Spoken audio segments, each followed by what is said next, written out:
Hello बच्चों, आज हम इस वीडियो में करेंगे natural resources and their use के नोट्स, जो कि क्लास 8th के हैं, है ना। तो आइए देखते हैं।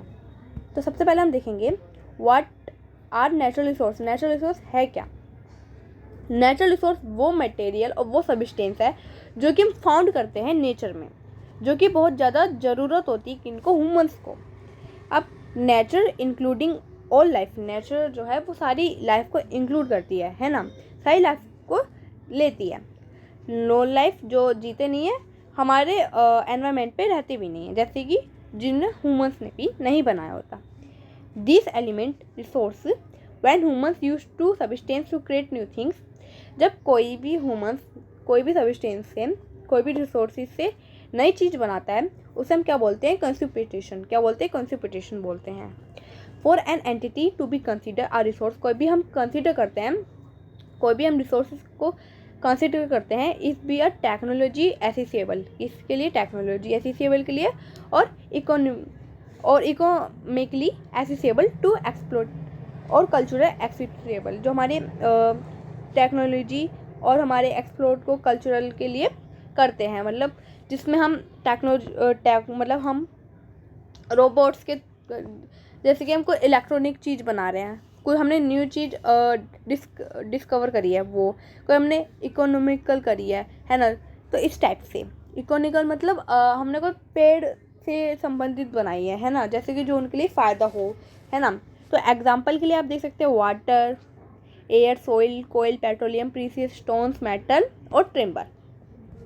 अब हम देखेंगे नीचे क्या है रिसोर्सेज हैं। Water resource, forest resource, wind power, solar power, animal resource, land resource, precious matter, mineral and rocks, natural gas और क्रूड ऑयल। तो हम देखते हैं ये क्या है, कैटेगरीज ऑफ नेचुरल रिसोर्स।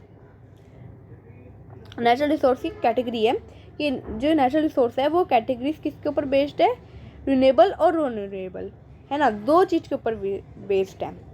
तो ये है resources of extent for life. Life के लिए क्या क्या यूज़ होते हैं? एयर है, वाटर है ना, और सॉइल, जो कि फंडामेंटल लाइफ है हमारे किसके लिए? अर्थ के लिए है, कि हम इस अगर ये नहीं होगी तो हम इस अर्थ पे नहीं रह पाएंगे। और कुछ मटेरियल्स है जो कि हमें नेचर ने हमें गिफ्ट करा है, जो कि फिजिकली कोई एक ब्यूटी है, एक सुंदरता है अर्थ में। एग्जाम्पल के लिए कि हम जो हमारी लकड़ियाँ हैं उससे हम फर्नीचर बना सकते हैं। इंडिया में जोग्राफिकल रेंज, मटेरियल्स, मार्बल, ये सारी बहुत ज़्यादा मात्रा में हमें मिलती है, किसमें? जोग्राफिकल के थ्रू। अब क्या है रिसोर्सेज ऑफ एनर्जी। एनर्जी की क्या रिसोर्सेज है?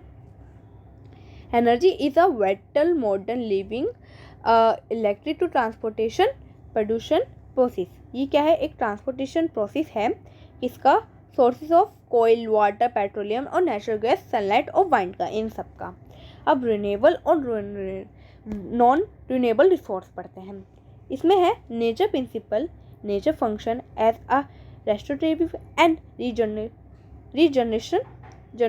जनरेशन मैटर, कि इसमें क्या है? Restoration, returning something to it original health state after degradation. किसमें बता रखा है कि जो हम जब कुछ चीज़ रिटर्निंग करते हैं कुछ ओरिजिनल हेल्थ के थ्रू, तो हम आफ्टर डिग्रेडेशन कर देते हैं। जैसे कि एग्जांपल के लिए स्किन हीलिंग, है ना, फॉरेस्ट रिकवरिंग और वाइल्ड फायर, किसके लिए? वाइल्ड फायर के लिए। अब रीजनरेशन क्या है? इसमें बता रखा है नेचुरल एबिलिटी है जो हम नई चीज़ क्रिएट करते हैं कुछ कंडीशन में और थ्रिवलिंग में। एग्जांपल के लिए आप देख सकते हैं planting trees and restore and the ecosystem. ये सारी किसमें आती हैं? इकोसिस्टम में आती हैं। नेचुरल साइकिल क्या है? नेचुरल साइकिल एक ऐसी ग्रोथ है जो कि हम कुछ मैटर्स में डिकम्पोज करते हैं, है ना। तो हमारा पहला क्या है? रिन्यूएबल रिसोर्स है।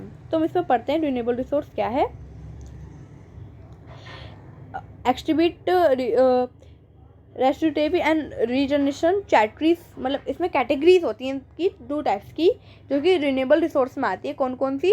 रेस्टिट्यूटिव और रीजनरेशन, मतलब जनरेशन के बारे में बताते हैं और जो हम कुछ भी चीज़ रिस्टोर करते हैं उन सब के बारे में बताते हैं। एग्जाम्पल के लिए आप देख सकते हैं solar energy, wind energy, flowing water, timber forest, है ना। अब कंडीशन क्या है कि जब नेचुरल रिसोर्स, द नेचुरल रिम्थ of a restoration and regeneration must be a disturb. कब? ओवर हार्वेस्टिंग, कुछ ज़्यादा हार्वेस्टिंग की वजह से ये दोनों चीज़ रिस्टोरेशन और रीजनरेशन डिस्टर्ब हो जाती है, तो हम क्या करते हैं, हम एक नेचुरल साइकिल का डबल रिसोर्स यूज़ करते हैं। Human action like fossil fuels driven, जैसे फॉसिल फ्यूल से हम व्हीकल्स में यूज़ करते हैं, ट्रांसपोर्टेशन में यूज़ करते हैं, है ना। जो हम ट्रांसपोर्ट होते हैं उसमें यूज़ करते हैं, है ना।